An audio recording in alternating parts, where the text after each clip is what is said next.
A very good morning to me all 10th class students. आज हम करेंगे chapter number 10 light part number 3। बच्चों, पिछली वीडियो में मैंने आपको कन्वेक्स और कनकेव मिरर के बारे में बताया था। आज हम करेंगे रे डायग्राम्स के बारे में। तो आपको ये ध्यान से समझना है। देखिए ज़रा, ये है हमारा कनकेव मिरर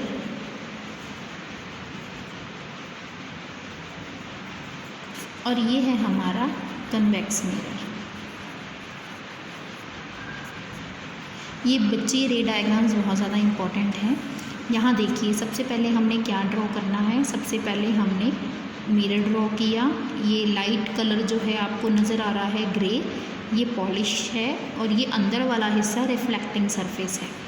ये पी जो है इसे हम कहते हैं पोल, ये फोकस और ये सेंटर ऑफ कर्वेचर।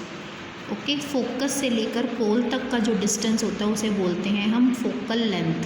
सेंटर से लेकर पोल तक का जो डिस्टेंस होता है उसे हम बोलते हैं सेंटर ऑफ कर्वेचर और हम रेडियस पी से बोलते हैं। सी पी क्या है? Radius of curvature. और एफ पी क्या है? Focal length. ओके, तो आपने ये देखिए, ये है प्रिंसिपल एक्सिस। ये जो लाइन आप देख रहे हैं ये वाली, इसे हम कहते हैं प्रिंसिपल एक्सिस। हमने ड्रॉ क्या किया? देखिए, मान लीजिए यहाँ पर कोई ऑब्जेक्ट है। ओके, अभी हम ऑब्जेक्ट के बारे में वैसे नहीं बताते, अभी मैं आपको अलग अलग करके रेस के बारे में बताती हूँ। ये प्रिंसिपल एक्सिस है। मैंने प्रिंसिपल एक्सिस के सामने एक लाइन ड्रॉ की। लाइन ड्रॉ करने के बाद अभी इसको मैंने किधर टर्न करना है? मैं इस लाइन को ले जाऊंगी एफ से पास होकर। ठीक है, तो ये इसका फर्स्ट रूल है कि जो लाइन प्रिंसिपल एक्सिस के पैरेलल होती है वो कहाँ से पास होती है? वो पास होती है फोकस से। ओके, ये देखिए, ये एरो बना हुआ है, ये आ रही है मिरर की तरफ, आ रही है लाइन। और ये जो एरो बना है इसका मतलब है कि ये मिरर से रिफ्लेक्ट होकर जा रही है। अब ये जो सेंटर ऑफ कर्वेचर है, ये जो पूरा एंगल बना, रिफ्लेक्ट हुआ, इंसिडेंट रे यहाँ फॉल हुई और रिफ्लेक्ट होकर वापस जा रहा है, तो सेंटर ऑफ कर्वेचर जो है वो इसके मिरर के बिल्कुल नॉर्मल मानी जाएगी। और ये हमारी नॉर्मल और ये हमारी इंसिडेंट रे, इन दोनों के बीच में जो एंगल बना उसे हमने कहा angle I, means angle of incidence. ये हमारी रिफ्लेक्टेड रे, क्योंकि ये बाहर जा रही है इसलिए इसे हमें रिफ्लेक्टेड रे कहते हैं। रिफ्लेक्टेड रे और ये जो हमारी नॉर्मल है इसके बीच में जो एंगल बना इसे हम कहते हैं एंगल आर, इंसिडेंस। ओके बच्चे, अब नेक्स्ट देखिए ज़रा, हमने रूल एक ही समझ के रखना है। क्या समझना है? कि जो लाइन पैरेलल आएगी प्रिंसिपल एक्सिस के, ये है प्रिंसिपल एक्सिस, अब इसके पैरेलल आएगी। ठीक है, ये पैरेलल आ रही है लाइन, तो ये कहाँ से जाएगी? ये जाएगी फोकस से। ठीक है, ये देखिए, ये लाइन है पैरेलल और ये कहाँ से जाएगी? ये फोकस से पास होगी। अब फोकस से पास हो तो रही है, अब क्योंकि ये जो मिरर है इसका काम है लाइट को बिखेरना, तो यहाँ से ये चली गई बाहर। ठीक है, ये आ रही है पैरेलल, जाना फोकस पर गई और यहाँ से ये बैक हो गई उसी एंगल पर।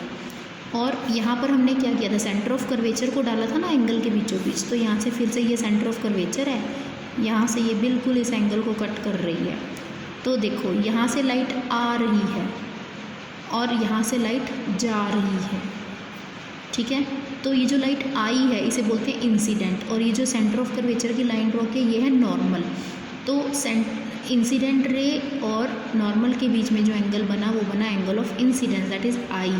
और ये जो लाइन जा रही है, जो लाइट जाती है ना, रिफ्लेक्टेड होती है, तो उसके बीच में एंगल बनता है। इंसिडेंट के बाद कौन सा एंगल बनेगा? Angle of reflection. तो यहाँ पर बना है एंगल ऑफ रिफ्लेक्शन। तो एक रूल है, वो क्या समझना है आपने? कि जब भी प्रिंसिपल एक्सिस के पैरेलल कोई लाइन ड्रॉ की जाती है तो वो कहाँ से पास ऑन होती है? फोकस से पास जो होती है। यहाँ पर यही लिखा गया है कि जब कोई लाइन पैरेलल होती है प्रिंसिपल एक्सिस के, तो रिफ्लेक्शन के बाद वो कहाँ से जाएगी? वो जाएगी फोकस से। चाहे वो अगर वो कनकेव मिरर है तो ऐसा लगेगा कि वो डाइवर्ज हो रही है। ठीक है, from the principal act focus in case of अ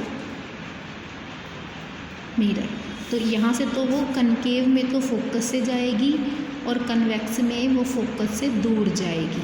ठीक है, यहाँ लिखा है ना, diverge from focus in case of convex mirror. Convex में वो डाइवर्ज हो जाएगी और कनकेव में वो वहाँ से फोकस से गुजरेगी। Will pass through focus concave mirror के। तो ये कनकेव है और ये कन्वेक्स है। तो ये हमारा पहला रूल था। अब सेकंड रूल देखिए ज़रा फिर से बच्चों, आप बताओ ये कौन सा मिरर है? यस, ये है हमारा कनकेव।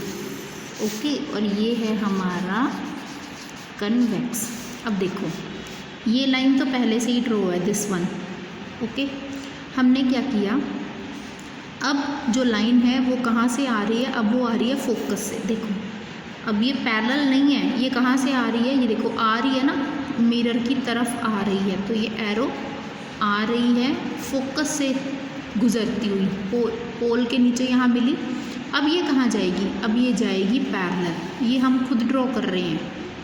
ठीक है, सी हमने पहले से बनाया हुआ था, एफ हमने पहले से बनाया हुआ था, पी हमने पहले से बना रखा था। ये मिरर ड्रॉ किया हुआ था। ये बाहर की तरफ रिफ्लेक्टिंग पॉलिश सरफेस है और अंदर की तरफ रिफ्लेक्टिंग सरफेस है। तो ये सी, ये एफ और ये पी। ओके, फोकस से आ रही है लाइन और आने के बाद कहाँ जाएगी? पैरेलल हो जाएगी।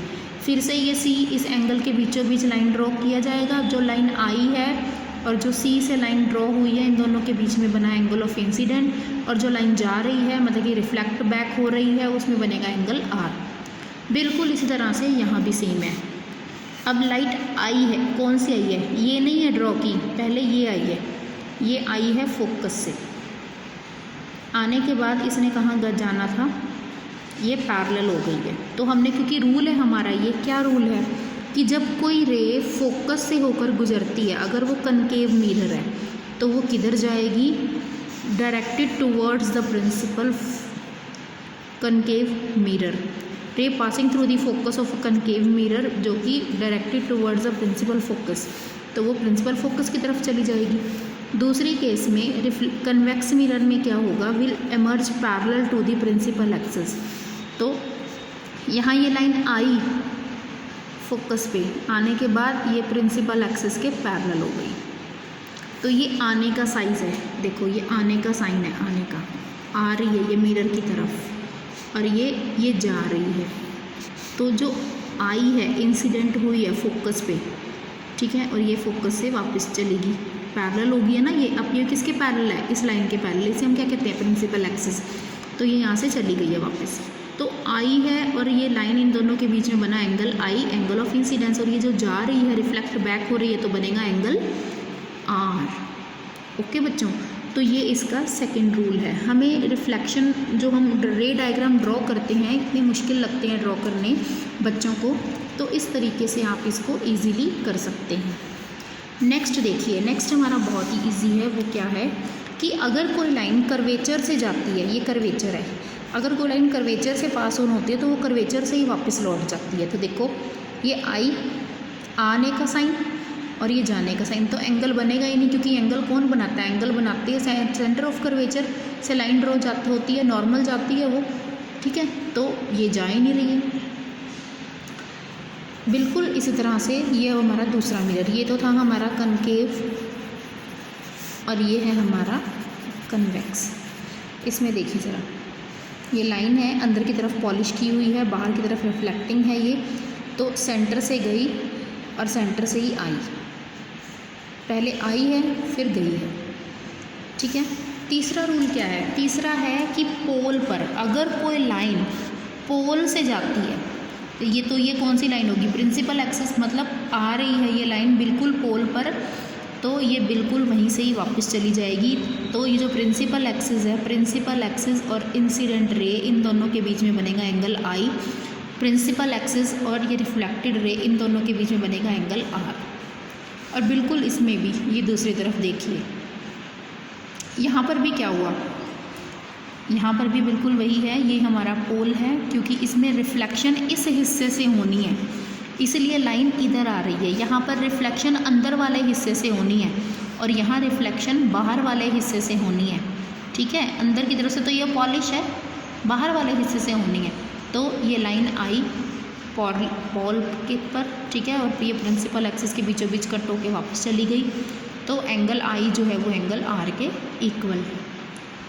ठीक है बच्चों, तो ये हमारे कुछ रूल्स थे लाइट ऑफ रिफ्लेक्शन के, कि किस तरह से हम इसके ये 4 रूल्स फॉलो करेंगे। इसके बाद हम पढ़ेंगे रे डायग्राम्स के बारे में अपनी नेक्स्ट वीडियो में। ओके बच्चे, थैंक यू।